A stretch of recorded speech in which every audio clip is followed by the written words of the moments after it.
Berada di gugusan Kepulauan Sunda Kecil atau Nusa Tenggara, pulau ini memiliki luas 5.435 km persegi. Dalam daftar pulau di dunia berdasarkan luasnya, Lombok ternyata menempati peringkat 108 dan terbagi menjadi 4 kabupaten dan 1 kota Mataram.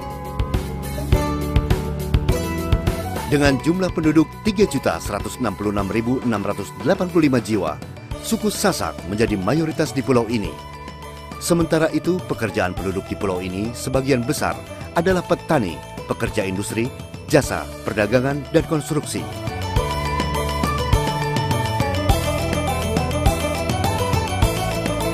Area pegunungan Gunung Rinjani mendominasi topografi pulau ini. Di ketinggian 3.726 meter di atas permukaan laut, gunung ini menjadi sumber air bersih bagi masyarakat dan juga kaya akan potensi hutan tropis.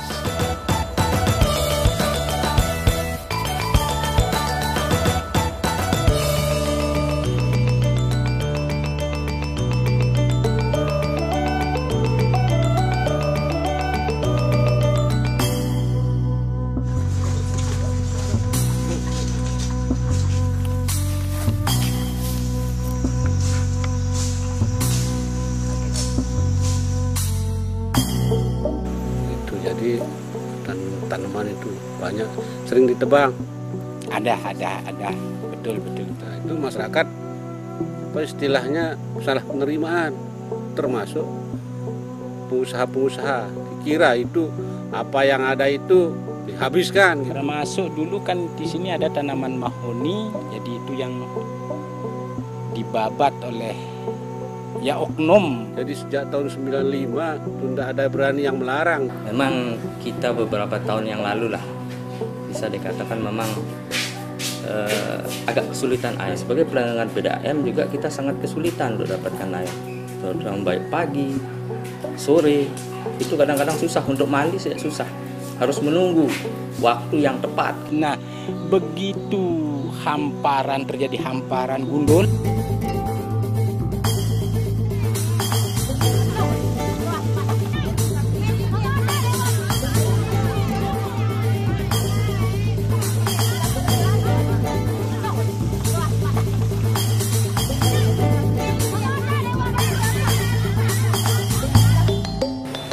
Dalam satu dasawarsa terakhir telah terjadi krisis air di Pulau Lombok. Penyebabnya adalah bahwa kerusakan laju degradasi hutan Rinjani yang sangat tinggi. Saat ini tutupan hutan yang cukup baik di Pulau Lombok tinggal tersisa 45%.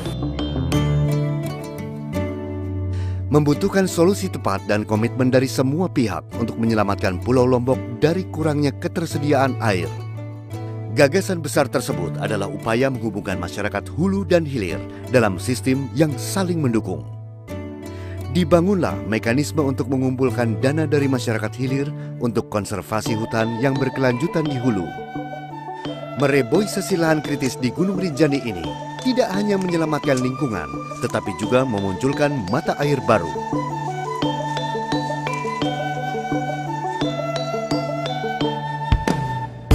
Seluruh pelanggan air, baik pribadi maupun perusahaan, sepakat untuk membayar setiap bulan. Pengumpulan iuran tersebut menjadi tanggung jawab asosiasi pelanggan dan kemudian diserahkan kepada Badan Kelola Dana Konservasi. Dana tersebut kemudian diperuntukkan bagi pelaksanaan konservasi hutan di Gunung Rinjani di bawah pengawasan Badan Kelola Dana Konservasi. Selain untuk konservasi hutan, dana yang terkumpul ini juga dimanfaatkan untuk menguatkan perekonomian masyarakat di daerah hilir. Sebuah mekanisme yang kemudian disebut jasa lingkungan.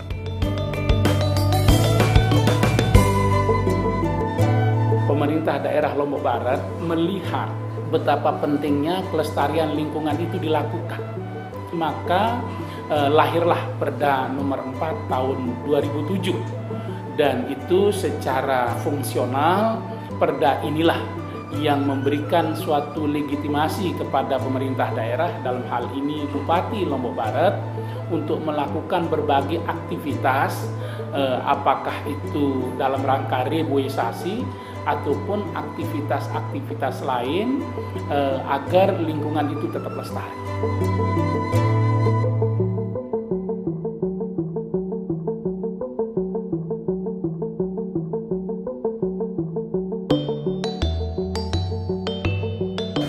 jasa lingkungan ini dipungut dari masyarakat, dari pelanggan PDAM. Selanjutnya dana itu dikumpulkan, diserahkan di store ke kas daerah, dan implementasi dari jasa lingkungan ini oleh Dinas Kehutanan membentuk institusi multi pihak yang mengeksekusi anggaran untuk kesejahteraan masyarakat di sekitar sumber. Bukti yang dibayarkan bahwa setiap selesai pembayaran rekening udah include di dalamnya, karena pembayaran jasa lingkungan ini adalah include dalam rekening. Sejak Desember 2009, terjalin kerjasama antara pemerintah daerah dan PDAM Menang Mataram dalam hal implementasi pembayaran jasa lingkungan oleh pelanggan air PDAM.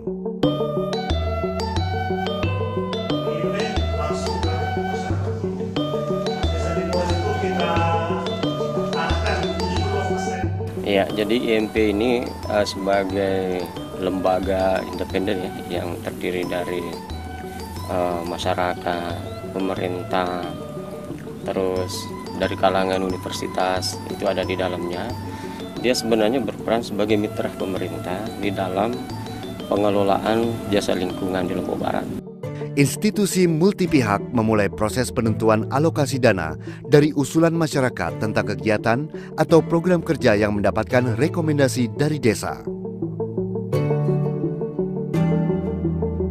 Setelah melalui penilaian awal, verifikasi, proses asistensi, dan revisi, usulan masyarakat tersebut mendapat kepastian diterima atau tidak. Usulan yang diterima akan mendapatkan dana dengan ketentuan cara pelaporan yang disepakati.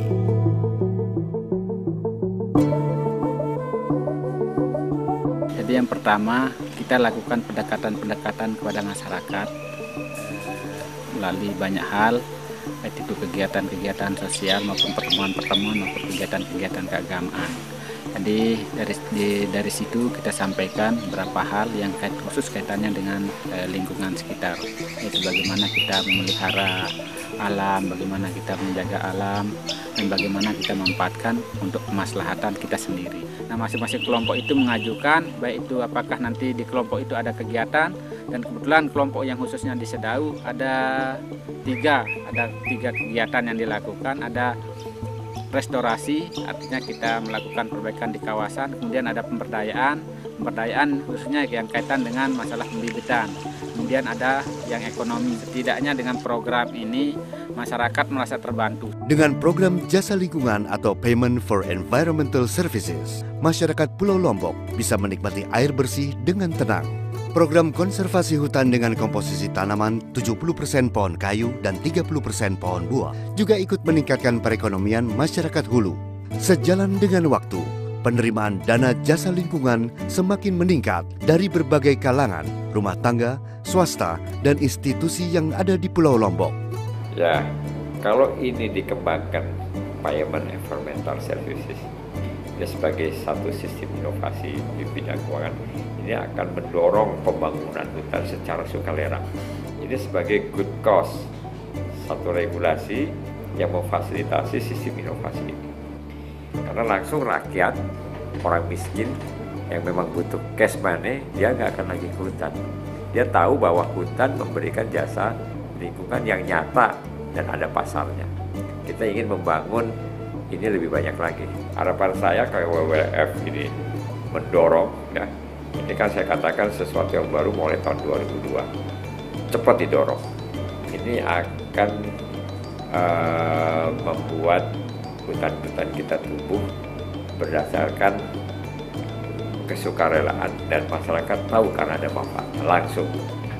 Dengan adanya sertifikasi jasa lingkungan ini, maka akan terbangun suatu framework, metodologi, dan juga proses verifikasi yang bagus. Sehingga kesulitan ataupun jangka waktu yang dibutuhkan terjadinya transaksi antara penjual jasa lingkungan dengan pembeli akan menjadi semakin pendek. Di dalam program ini kita akan menguji cobakan di 3 lokasi, di Kalimantan Barat, Kalimantan Timur, dan Lombok. Mudah-mudahan ini akan menjadi sertifikasi jasa lingkungan FSC yang pertama di dunia. Jasa lingkungan bagus. Jasa lingkungan. Oke. Jasa lingkungan, oke. Beberapa permasalahan masih menjadi fokus perhatian dalam program ini, seperti mengatasi problema ketika pohon kayu telah tinggi dan legalisasi pembagian area pengolahan hutan. Masyarakat Lombok telah merespon program jasa lingkungan ini dengan baik, tetapi terus berproses untuk mencapai kesejahteraan semua pihak dan tetap mempertahankan ketersediaan air. Kini Lombok terus berkembang dengan jasa lingkungan dan kerjasama seluruh pihak. Lombok akan lebih baik, berimbang antara alam dan manusia, hasil bumi dan pendapatannya, serta masa depan lebih cerah.